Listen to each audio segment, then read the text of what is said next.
Tīdzi 2019. gads. Ekonomikas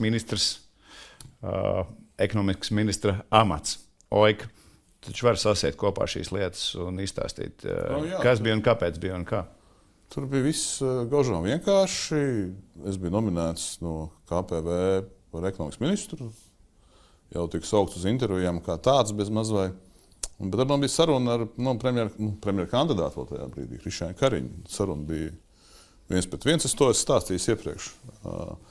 Un Kariņa kungs tā īsumā pateica, ka ne tikai es nevarēšu apkarot, bet vēl būs jāpiesadz. Viņš teica, ka ir divas ziņas, viena slikta, viena laba. Prasīja, kur sākt. Es teicu, ka atkarīgs cik garu sarunu viņš grib. Viņš gribēja sākt ar labo, kad viņš pilnīgi man piekrīt, ka šī bija afēra, kas valstī radījusi zaudējumus un cilvēkiem. Un es saku, tad jau forši, tad jau mums tas ceļš iet, un tad otrais punkts, jā, bet viņi būs jāturpina, jo atcelt nevar, un tur sāksies nezinu kas, un tā kā viņš reiķinās, ka es nevis apkarošu viņu, bet vismaz piesekšu.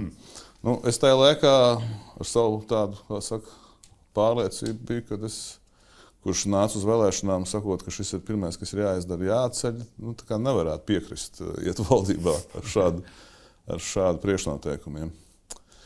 Tas bija īsumā par to.